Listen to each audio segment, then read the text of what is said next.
Pensa só nisso. Nesse exato momento, aí dentro, existe um exército microscópico com trilhões de soldados, patrulhando tudo sem parar. É impressionante, né? Mas de onde vem essa galera toda? Como é que uma força de defesa tão poderosa e complexa simplesmente surge? É essa origem que a gente vai desvendar agora. Bom, para começar, a gente precisa entender uma coisa. Todo exército existe por uma razão, existe para lutar contra o inimigo. Então, antes de conhecer os nossos soldados, vamos dar uma olhada em quem são os alvos deles. A pergunta que não quer calar é exatamente essa. Quem são esses invasores que estão o tempo todo tentando furar as nossas defesas? A resposta para isso é o que define basicamente toda a estratégia do nosso sistema imunológico. E o inimigo tem um nome oficial: patógeno. É um termo meio técnico, mas é só um jeito de falar de qualquer micro-organismo que pode deixar a gente doente, sabe? Pode ser um vírus da gripe, uma bactéria, um protozoário, enfim, são eles os alvos do nosso exército interno. Só que tem um detalhe importante: nem todo patógeno é igual. Existe uma coisa chamada virulência. Pensa nela como o nível de perigo do invasor. Um patógeno com alta virulência é tipo um inimigo de elite, sabe? Muito mais habilidoso em invadir, se esconder e, bom, causar estrago. É um adversário bem mais formidável. Beleza, já entendemos quem é o inimigo. Agora vamos para a parte mais legal, o quartel-general. Onde é que esse exército todo é recrutado e treinado?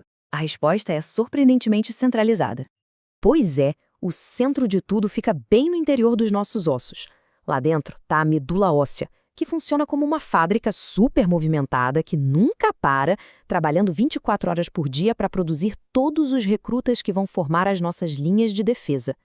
E agora se prepara, porque essa parte é de cair o queixo. Todo esse exército gigante e diverso, com soldados de todos os tipos e especialidades, tudo, absolutamente tudo, vem de um único tipo de célula-mãe. Uma única célula-tronco que dá origem a todos eles. Fala sério, isso não é espetacular? Essa imagem aqui ilustra isso de um jeito perfeito. É como se fosse a árvore genealógica do nosso sistema imune. Lá no topo está a matriarca de tudo, a célula-tronco hematopoética. E a partir dela, a gente vê os galhos se dividindo, se especializando, até formar cada tipo de soldado que o corpo precisa. É literalmente o mapa da criação da nossa defesa. E a primeira grande divisão nessa árvore acontece logo de cara. A produção segue por dois ramos principais, a linhagem mieloide e a linfóide. Para ficar fácil de entender, vamos pensar nelas como as duas grandes academias militares do nosso corpo, ok? Então, vamos visitar a primeira academia, a linhagem mieloide. Essa galera aqui é responsável por formar a nossa linha de frente. São as tropas de resposta rápida, sabe? Aquelas que são as primeiras a chegar no campo de batalha quando o alarme soa. E olha, não é pouca gente não, viu? Essa linhagem produz uma variedade de células cruciais. A gente tem os neutrófilos, os eosinófilos, os basófilos, os monócitos e as células dendríticas. Cada uma com uma missão super específica e vital.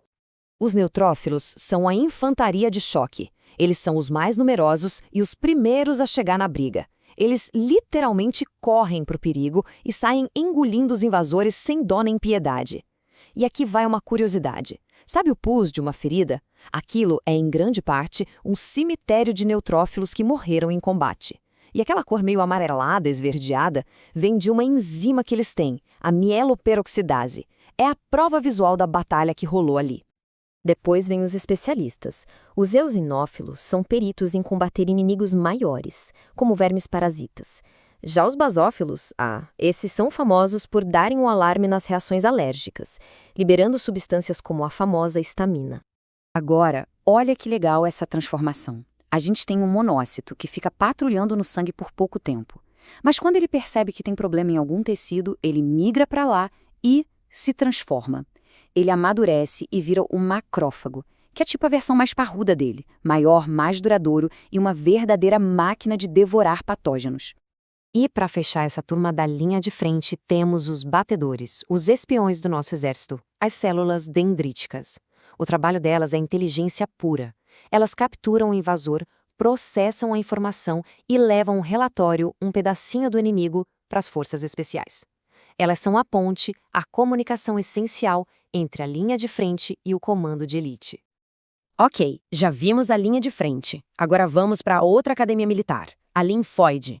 Se a galera mieloide era infantaria de resposta rápida, a turma linfóide, bom, essa aqui são as forças especiais. A elite da elite com treinamento especializado, memória de longo prazo e uma precisão cirúrgica. E não pense que são poucas, não. Cerca de 1/3 de todas as nossas células de defesa no sangue são linfócitos. Isso já dá uma ideia do tamanho da importância dessa tropa de elite na nossa estratégia de defesa, né? Dentro dessa elite, a gente tem as células B. Pensa nelas como as engenheiras de armas do sistema imune. Quando ativadas, elas se transformam nos plasmócitos e começam a produzir milhões de armas superespecíficas, os famosos anticorpos.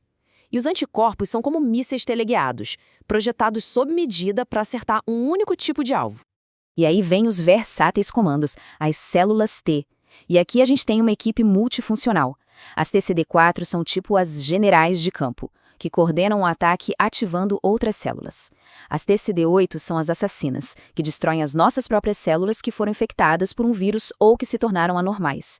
E por fim, as T-reguladoras, que são as diplomatas, que chegam para acalmar a resposta e garantir que o nosso exército não saia do controle.